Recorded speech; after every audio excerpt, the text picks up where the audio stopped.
Which brings us to Europe. They were bracing for a full-blown trade war, but then Trump hit the brakes. The tariffs are on hold for 90 days. So Europe is now in a limbo. They have 89 days to strategize. What is their game plan? The first step was de-escalation. No tit-for-tat tariffs like China. Remember, the US had slapped 20% tariffs on Europe and Europe had hit back with 25%. But now with Trump hitting pause, Europe too is pulling back. They have suspended their countermeasures. Like I said, a climb down. We want to negotiate. We want to talk. We appreciate that you have brought this pause on so-called reciprocal tariffs. And we, in turn, are now pausing our proposed countermeasures in order that we have the maximum space to consult with our member states, consult with our industry, and negotiate with the US. We're ready to make deals. Let's talk. So Europe wants to give diplomacy a shot, and they're moving quickly. New EU-US tariff talks kick off on Monday. The EU Trade Commissioner is headed to Washington. Europe insists that these talks are in good faith, that it wants solutions, not standoffs. The top priority is a trade deal, and Europe is pushing hard for it. But what happens if talks fall apart?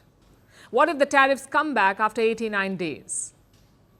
Well, Europe is not walking in blind. They're quietly preparing for a plan B, or should I say multiple plan Bs. Europe wants to be ready to respond if things go south. And they're exploring many options. Number one is the China card. If Washington is throwing punches, Beijing is rolling out red carpets. Spanish Prime Minister Pedro Sanchez is in China. He met with President Xi Jinping. Xi called for closer ties with Europe, and it was echoed by Sanchez. Spain is in favor of more balanced relations between the European Union and China, of finding negotiated solutions to our differences, which we have, and of greater cooperation in areas of common interest. At present, changes unseen in a century are unfolding across the world at a faster pace, bringing about an array of interwoven risks and challenges. Only through solidarity and coordination can countries maintain world peace and stability and promote global development and prosperity. And that's not all. In late July, EU leaders will be in Beijing for a summit with Chinese President Xi Jinping, the second EU-China summit. The first one was also held in Beijing. The second one was supposed to be held in Brussels. But Xi Jinping does not want to travel to Europe, and it seems the Europeans are happy to make the trek. This visit is expected to focus on trade and technology, but essentially it's about leverage. Washington is playing hardball, so Europe needs some tough posturing too, and it needs some partners. And Beijing is happy to be that partner. Now look at this latest report. It says Europe and China are talking about EV tariffs. Last year, the EU imposed tariffs on Chinese electric vehicles. They're as high as 45.3%. But now they're discussing lifting the tariffs and exploring other options like setting minimum prices for Chinese cars. Basically, China is opening its doors and Europe is cautiously walking through. That does not mean that the EU is choosing China over the US, not yet at least. Which brings us to plan number two, diversification. The EU wants to diversify its trade options. The idea is to minimize risks if the trade war continues.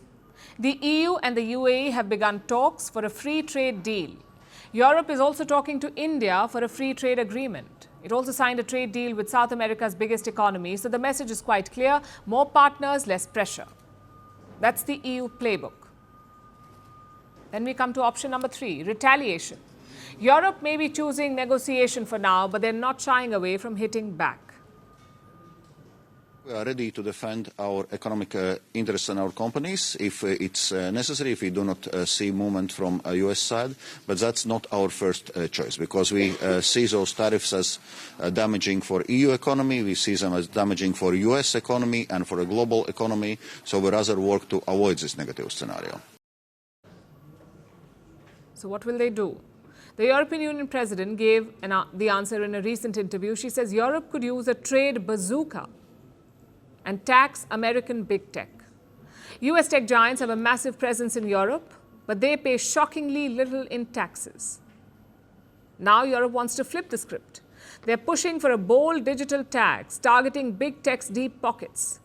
And that's not all. They've got a powerful trade weapon in their back pocket. It's called the ACI, the Anti-Coercion Instrument. Europe rolled it out in 2023. They haven't used it yet, but they're not afraid to pull the trigger. If they do, the ACI gives them serious muscle to strike back against economic pressure. The message is simple: play fair or pay up. So to sum it up, Europe is walking a tightrope. They're giving diplomacy a shot, but they're also preparing alternatives because in 89 days the clock runs out, and if talks collapse, the tariffs come crashing in.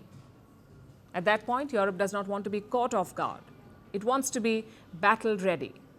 Greeting you with aloha and namaste. I love India. Presence, occupation of a territory by another country pertains to India, what we saw in Kashmir. How do you see Trump's America? Yes, the current administration behaves differently from the previous administration.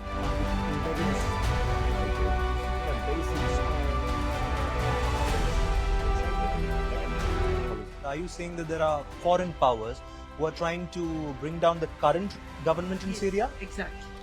Iran, maybe Russia too. Prime Minister Modi committed to South-South, cooperation.